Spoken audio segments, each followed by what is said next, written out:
Kamu kan kayaknya Iya pendeta. pendeta. Tentu nggak bisa di ini kan biar kita ada ceritanya dong. Tapi kan untuk belajar sampai iman itu kan Gitu. ada prosesnya kan. Nah itu tuh yang kita mau tanya gini kan, nggak mudah kita beriman ketika fase kita lagi down banget, Betul. lagi seakan-akan ini kayak pintu tertutup banget dan kita Iya. bisa mengadakan itu kayak nggak mudah itu.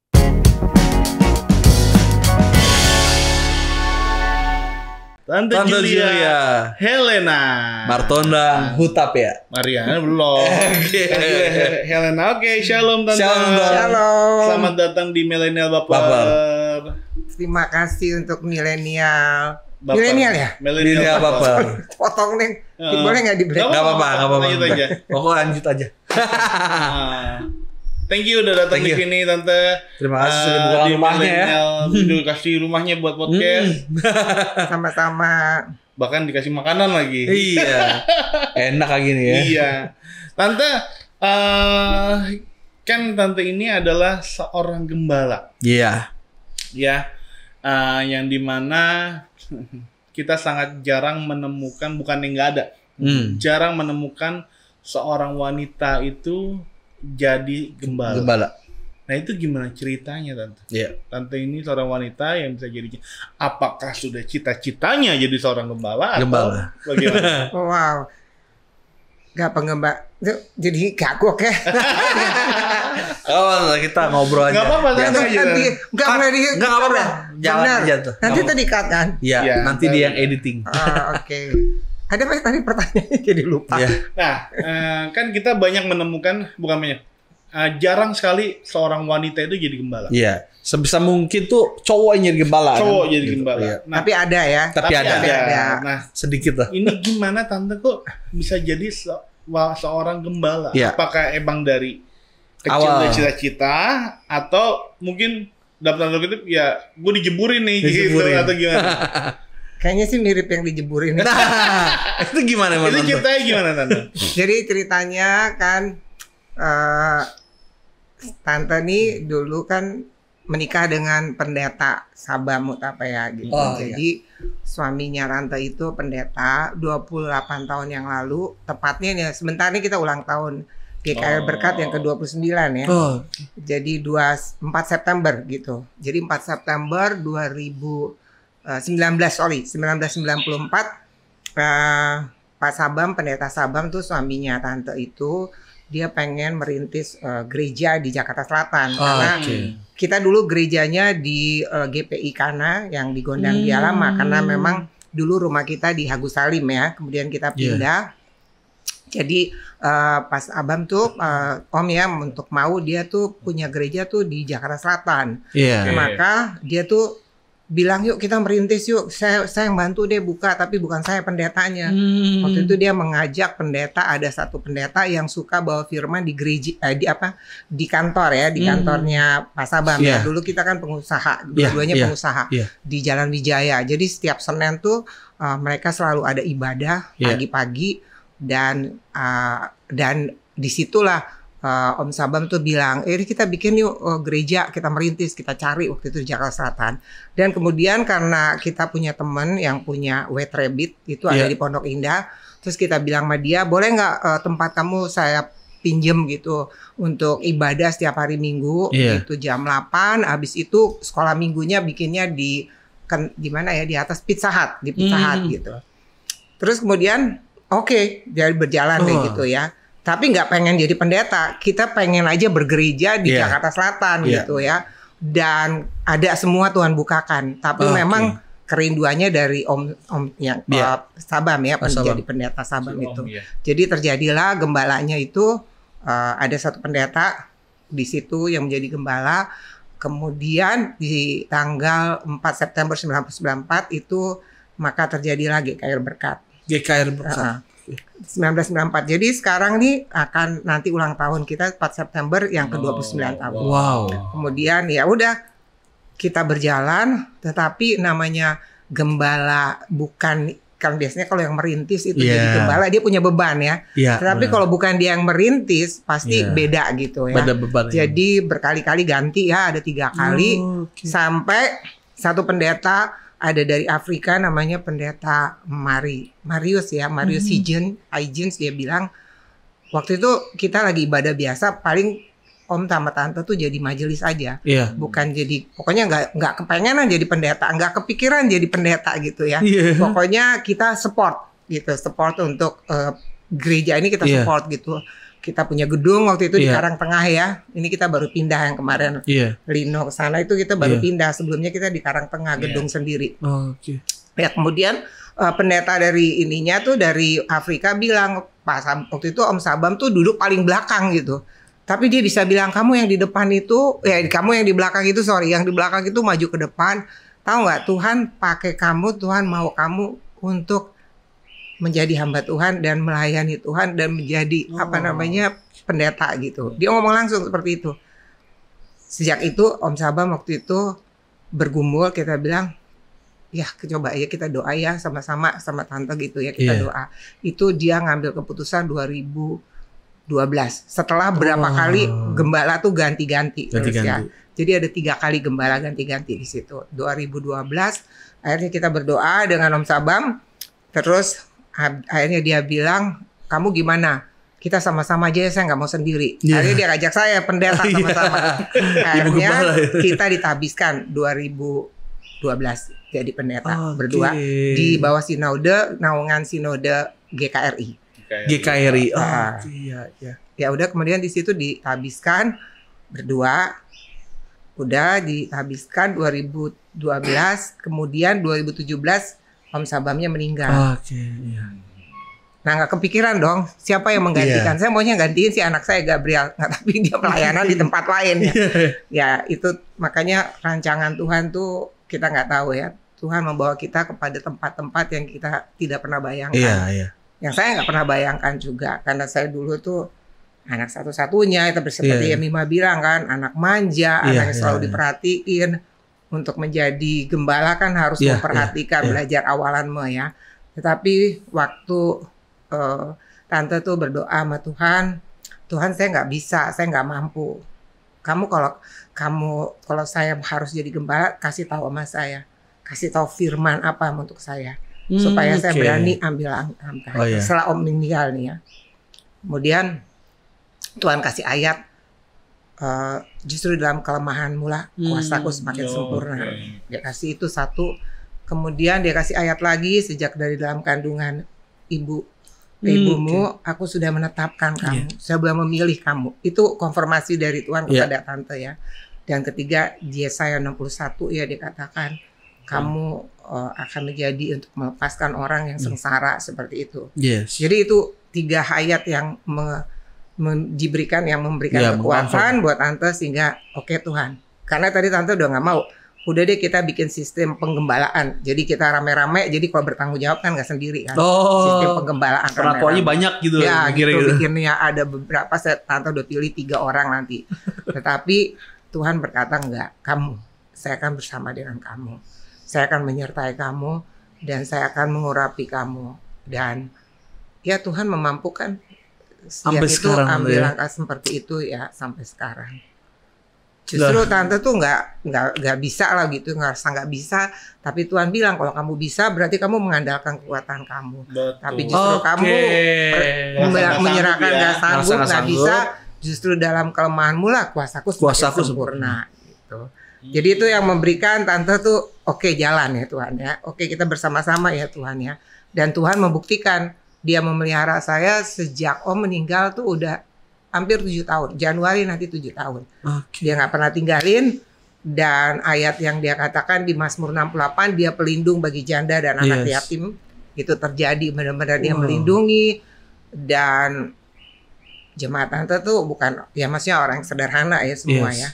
Tapi luar biasa Tuhan pelihara loh. 7 tahun pelihara. Sekarang udah nggak pengusaha, dulu kan pengusaha kan. Sekarang benar-benar Tuhan tuh memberikan ke aku, Tuhan bilang, aku nih gembala, kamu jangan takkan kekurangan kamu. Jadi itulah yang tante lihat bahwa Tuhan kita Tuhan hidup, Tuhan kita itu Tuhan yang luar biasa dan dahsyat. Dan satu hal yang selalu yang tante ingat itu bahwa kita tuh udah menyatu dengan tubuh Kristus ya. Iya. Dia sudah mati bangkit bersama kita. Dia mendudukkan kita sehingga kita diberikan kuasa, otoritas untuk memerintah. Sehingga iblis itu di telapak kaki kita. Jadi setiap ada masalah, saya selalu mengdeklar tuh tiap hari. Iblis, kamu di telapak kaki saya. Wow. Dengan otoritas yang tertinggi yang Tuhan berikan kepada saya.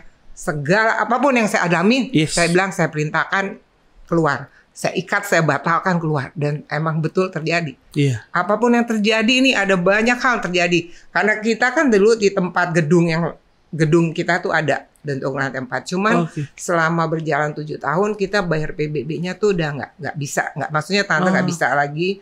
Dan tante nggak mau juga menjadi orang yang minta-minta. Tante punya teman sih baik-baik dan banyak gitu ya. Iya.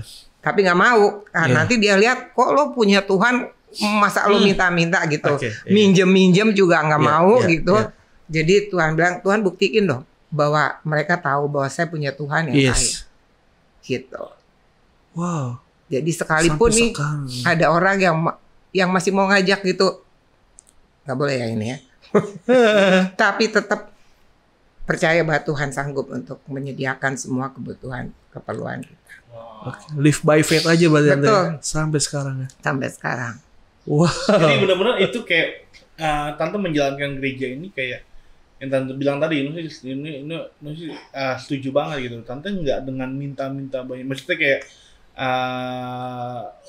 teman atau apa, bantu dong. Ya, donatur gitu. Benar-benar tante tuh hidup dari tangannya Tuhan dong berarti. Betul. Ya, tapi kita punya teman-teman juga ya. Saya punya sahabat-sahabat yang mendukung saya. Yang digerakkan Tuhan. Yang digerakkan. Karena dia dulu kan, dia lihat bagaimana mereka tuh suka bilang, gue nggak nyangka lo bisa lo. Kok lo bisa sih lo? Mereka tuh nggak nyangka juga.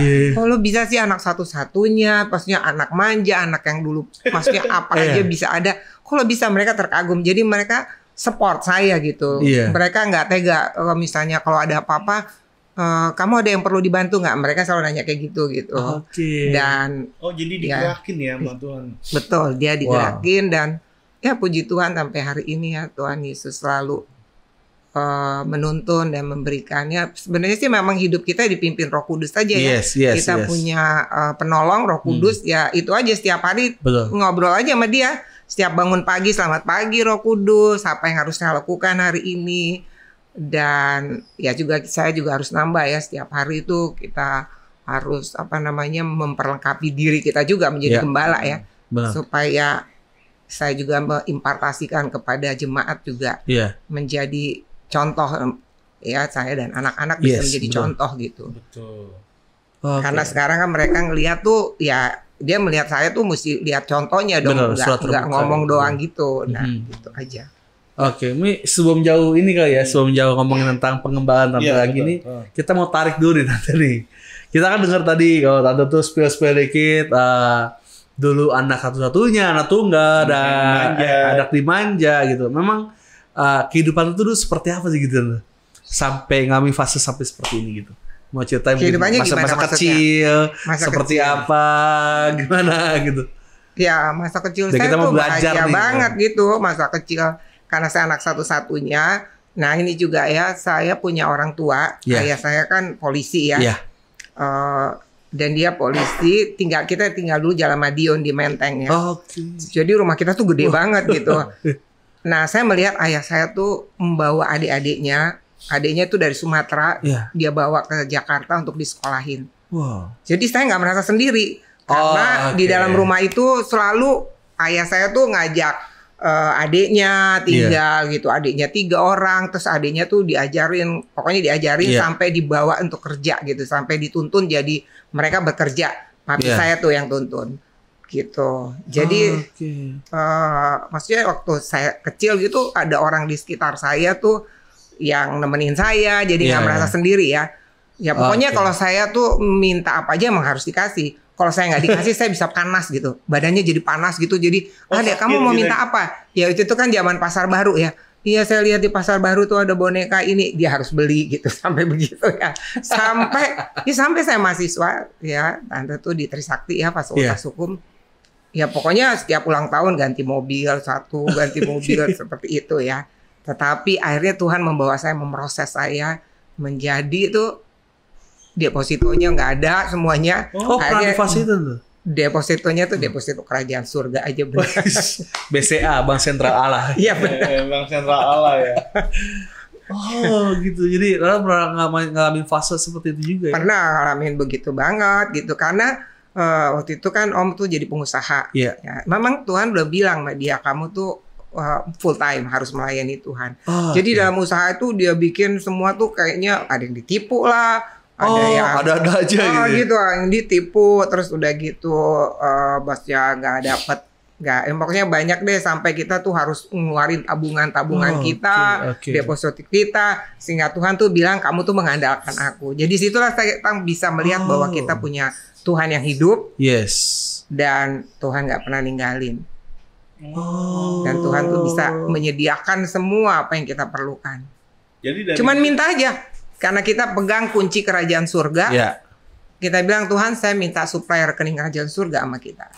Kan Tuhan sudah beri kuasa sama kita. Lukas 10:19 kita diberi kuasa untuk menginjak ular kalajengking, menahan kekuatan musuh, dan kita tahu saya juga minta kekayaan orang fasik mengalir kepada saya, dolar-dolar mengalir sama saya dan Tuhan suka kirimin. Jadi kita bisa berlibur juga, padahal nggak ada deposito ya. Emang banyak dasar. Jadi bener-bener tante tuh seru nih, kayak bener-bener tante tuh kayak hidup dari iman. Iya, betul. Iman kepada Tuhan dong. Betul. Emang kayak gitu ya Tante, kok pendeta tuh kayak gitu ya Tante? Kamu kan kayaknya pendeta. Iya pendeta. Tante nggak bisa di ini kan biar kita ada ceritanya dong Tante. Tante mau jawabnya kan kamu pendeta. Tapi kan untuk belajar sampai iman itu kan ada prosesnya kan. Nah itu tuh yang kita mau tanya gini kan. Nggak mudah kita beriman ketika fase kita lagi down banget. Betul. Lagi seakan-akan ini kayak pintu tertutup banget dan kita bisa mengadakan itu kayak nggak mudah itu. Jadi yang tante punya pahami berhubungan sama Tuhan itu seperti apa gitu. Ya mungkin karena begini, karena mungkin saya anak satu-satunya apa yang saya minta saya harus dapat ya. Nah, ditambah jadi itu yang mungkin saya lakukan sama Tuhan gitu. Jadi saya selalu sama Tuhan tuh kalau lagi nggak ada uang gitu saya bisa nyanyi sendiri di mobil, saya bilang Allahku kan memenuhi kebutuhan tuh sambil nangis sambil nyanyi Tuhan. Dan Tuhan tuh kayaknya gimana ya mas, saya tuh kayak emang bapak sama anak, tiba-tiba ada aja gitu Tuhan berikan gitu. Tiba-tiba aja ada misalnya teman saya punya apa ya, misalnya dia punya suatu properti gitu, saya jual gitu, bantuin jual, padahal saya bukan orang yang ini, bantuin jual itu udah dapat komisi gitu. Terus ya itulah kebetulan mama saya kan saya anak satu-satunya. Kebetulan mami saya mungkin dulu tuh dia suka punya perhiasan gitu ya. Terus ya itu kadang-kadang kita jual aja perhiasan. Ya Tuhan tuh luar biasa. Dia udah meninggal berapa tahun tapi dia masih kasihkan peninggalan saya tuh. Jadi kadang-kadang itu aja juga dijual. Ada aja yang Tuhan berikan gitu. Atau sekarang ya maksudnya Tuhan tuh dahsyat deh. Makanya kita punya Tuhan yang hidup. Jangan pernah kita berkata-kata negatif, jangan pernah kita takut. Terus perkatakan. Yang penting itu declare aja setiap hari. Setiap hari saya tuh declare, setiap hari saya katakan gitu.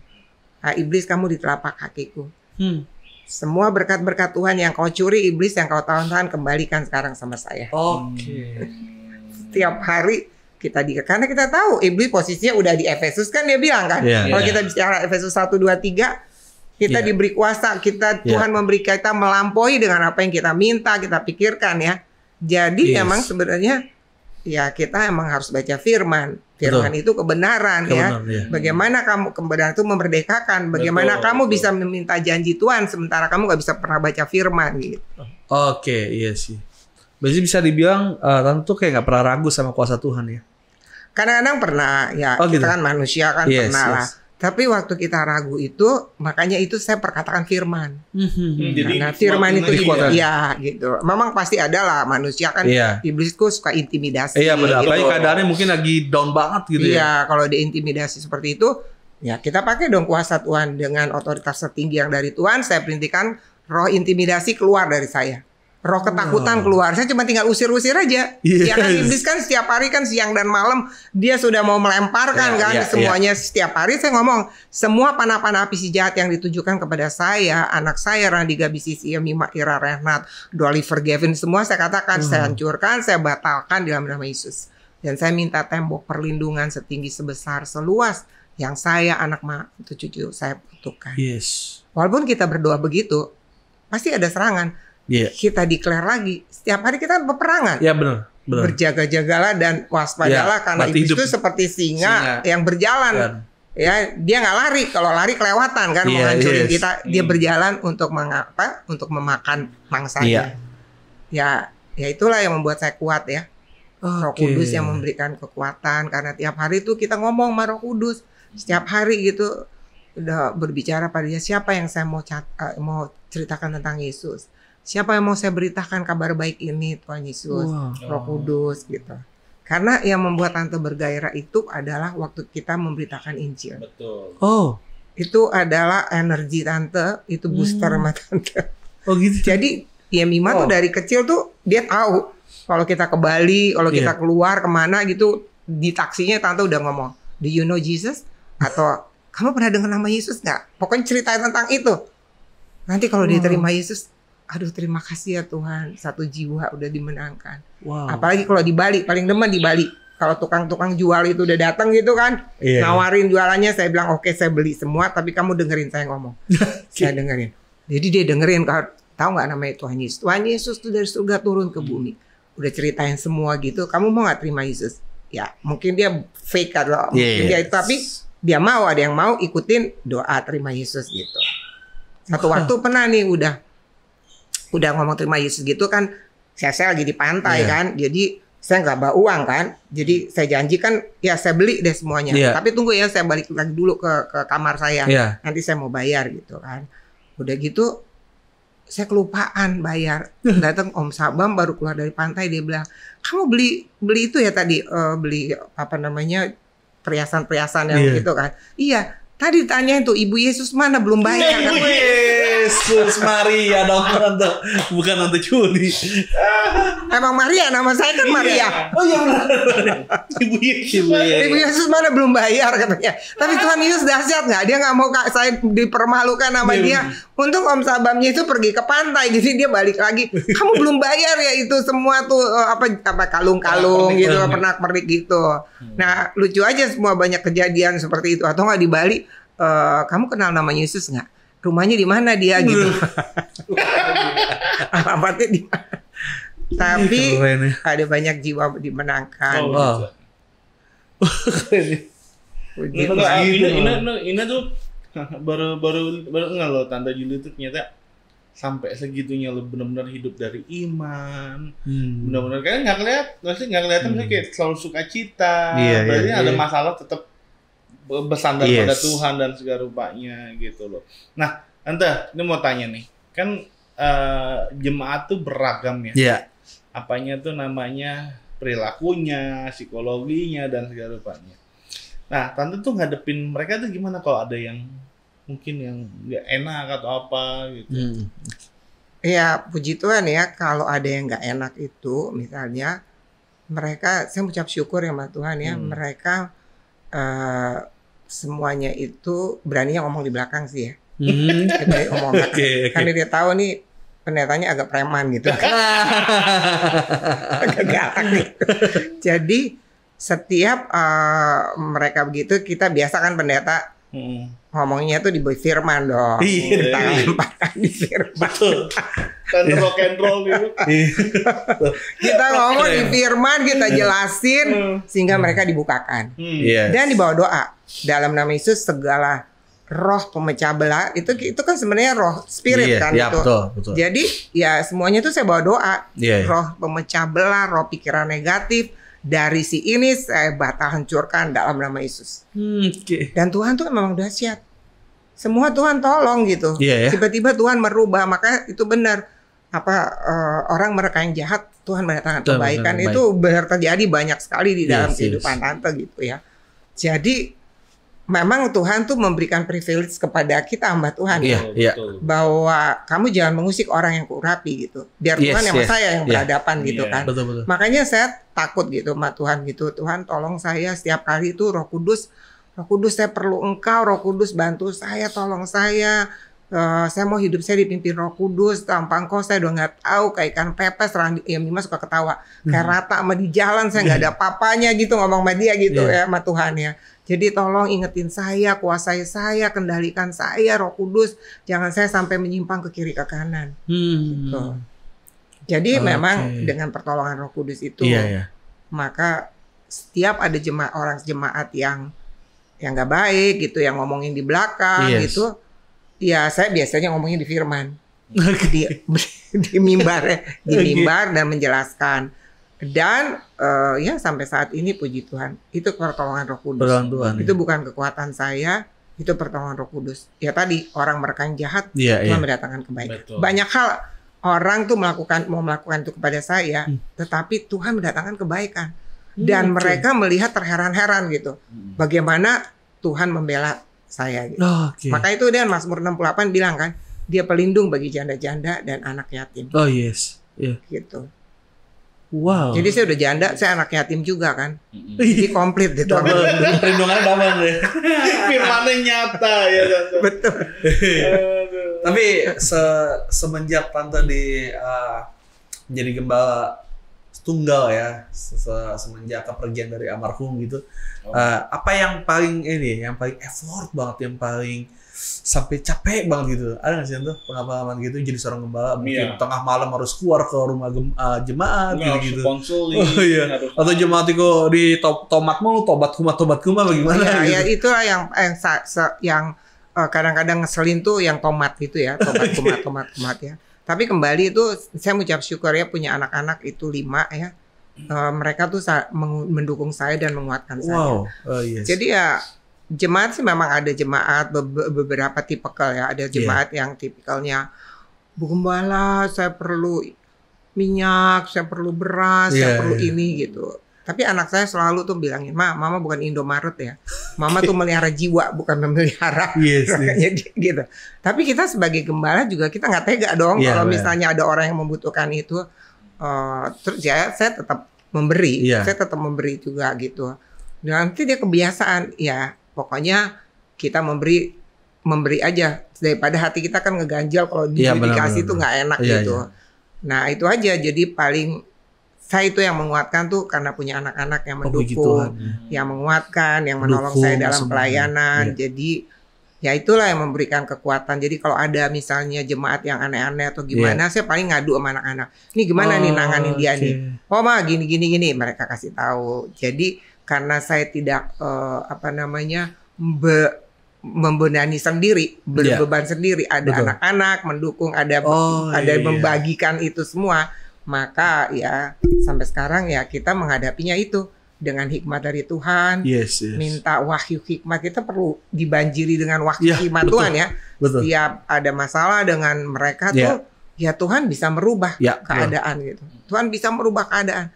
Tapi memang Tuhan izinkan supaya Tuhan mengajar saya untuk respon saya seperti apa.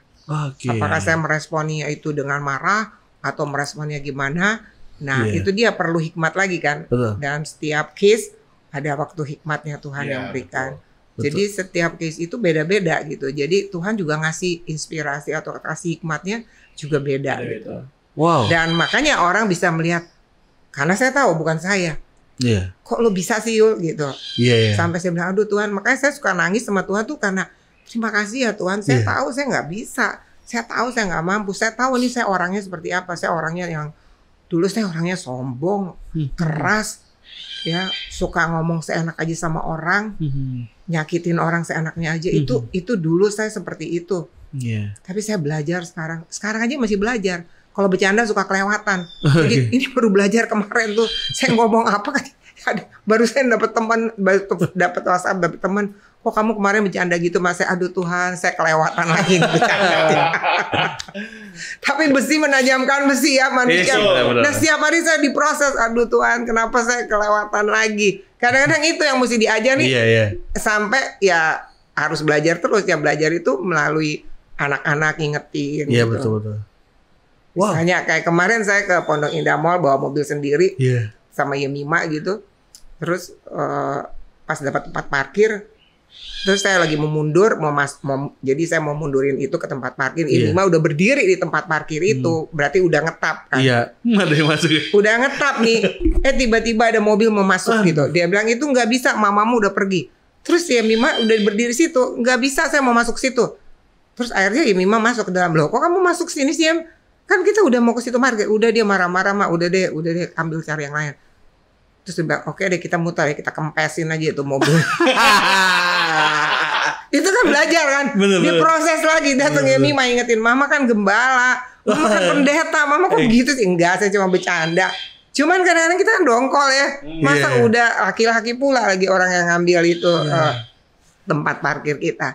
Nah di situ kita belajar terus. Belajar terus setiap hari tuh belajar. Belum bisa, belum sempurna. Tapi waktu kita mau tuh ditegur, mau diingetin. Iya betul. Ya kadang-kadang kan di Amsal dibilang, waktu kamu nggak mau ditegur atau kamu nggak diingetin, kamu akan masuk jurang, kamu akan dijeblosin gitu. Jadi perlu kerendahan hati. Betul. Ya saya belajar rendah hati itu. Rendah hati itu benar-benar. Dan itu nggak gampang.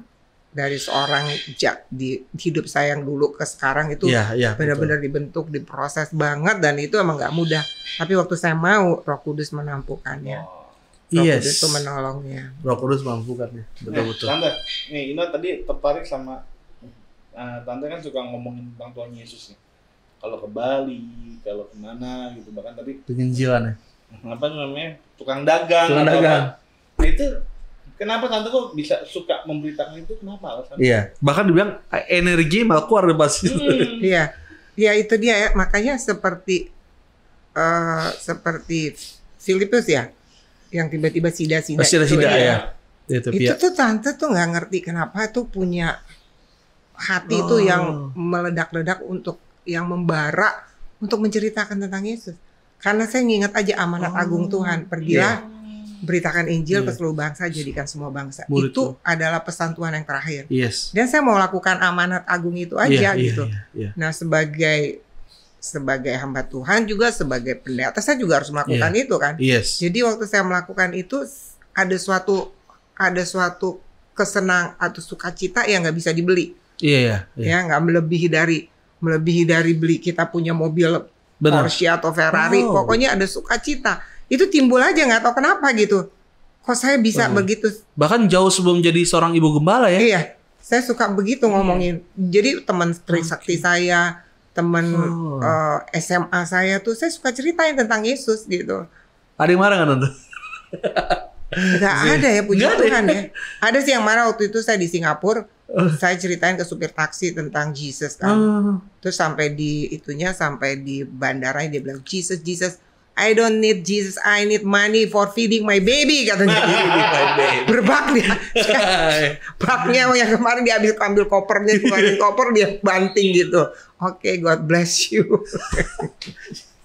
Paling marahnya sama orang seperti itu ya gitu ya. Oh berarti emang Tante tuh punya dorongan ya. Iya, punya dorongan. Karunia kali ya. Dari awal jadi hamba Tuhan. Iya benar. Tapi anak saya bilang katanya mama tuh sebenarnya cocoknya jadi penginjil. Betul sih. Iya. Nekatnya itu loh. Kalau kita menginjai kita benar-benar harus form dulu ya. Iya. Jadi itu anugerah ya. Sehajarnya dari Tuhan. Kita ngomongin tentang aman dulu nih. Iya, kita harus nyaman dulu. Kita kan. Jadi lebih ke overthinking. Makanya lu bilang Tante rock and roll ini. Bro kayak cocok Paulus ya. Iya. Iya, tapi juga bingung ya. Kenapa ya? Mungkin itu ya sepertinya ya itu tadi Filipus itu diberi, mungkin orang itu lagi mencari Tuhan. Iya. Maka Tuhan kirimkan saya gitu. Pasti ada kerinduan dari orang yang saya ketemukan gitu. Betul. Emang callingnya. Iya betul. Callingnya luar biasa gitu. Dahsyat. Nah, mungkin untuk penutup nih Tante nih. Pesan-pesan Tante apa sih buat generasi muda sekarang? Pesan Tante sih ke generasi muda tuh bahwa hiduplah dipimpin Roh Kudus. Roma 12 ayat 1 mengatakan persembahkanlah hidupmu yang kudus, yang berkenan, karena itu ibadahmu yang sejati. Yes. Ya ini saya suka tanamin ke anak-anak saya. Saya bilang kamu jaga kekudusan. Anak saya yang laki-laki juga. Untuk kamu menjaga kekudusan, karena ada suatu berkat tersendiri dari Tuhan yang orang menjaga kekudusannya. Amin. Saya katakan itu sama anak saya semua 5-5-nya. Jangan sampai mungkin di dunia sekarang ini kekudusan itu atau virginity itu mungkin nggak terlalu diperhitungkan, tapi buat Tante tetap jaga kekudusan. Dan jaga kekudusan itu hanya hidup dipimpin Roh Kudus. Karena Tuhan bilang lebih baik aku pergi dan aku memberikan kamu Roh Penolong. Roh Penolong itu selama-lamanya.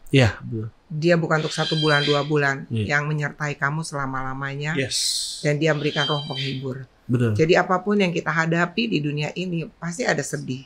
Tapi kita punya roh penghibur. Kita cuma bilang, saya lagi sedih nih. Roh Kudus hibur saya dong. Dan itu automatically Roh Kudus menghibur. Kita sudah melakukan itu aja. Tapi kadang-kadang kita lebih percaya dengan pikiran kita, mindset kita. Makanya kita harus punya mindset kerajaan surga gitu kan. Mindset kerajaan Allah. Supaya kita, lifestyle kita tuh udah mindset kerajaan surga. Hidup dipimpin Roh Kudus. Persembahkan hidupmu yang kudus, yang berkenan. Karena itu ibadahmu yang sejati. Dan setiap hari kamu harus berperangan melawan. Kita tuh bukan melawan darah dan daging, tapi melawan penguasa-penguasa. Jadi setiap hari kita peperangan dan kita diberi otoritas tertinggi. Buat anak muda, kamu punya kuasa, makanya baca firman. Karena firman itu adalah Tuhan. Firman itu adalah kebenaran, dan kebenaran itu memerdekakan kamu. Bagaimana kamu merdeka kalau kamu nggak pernah baca firman? Bagaimana kamu tahu janji-janji Tuhan? Tahu nggak janji Tuhan? Tuhan bilang kamu lebih dari pemenang. Tuhan bilang aku tidak akan pernah membiarkan engkau meninggalkan kau. Tuhan bilang bahwa aku menjadikan kamu kepala bukan ekor. Aku memberikan kamu adalah biji mata Tuhan. Tahu nggak janji Tuhan itu?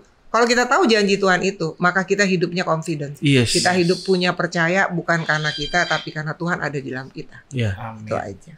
Wow, dahsyat. Thank you Tante Yuli. Sama-sama. Tuhan berkati. Semakin diberkati. Dan Amen. semakin menginjil orang-orang. Dan luar biasa. Gereja semakin diperlebar. Dipakai Tuhan lebih dahsyat. Amin. Oke, teman-teman yang suka video ini boleh nonton video berikutnya hanya dalam satu channel, yaitu adalah Millennial Babar. God bless you. God bless.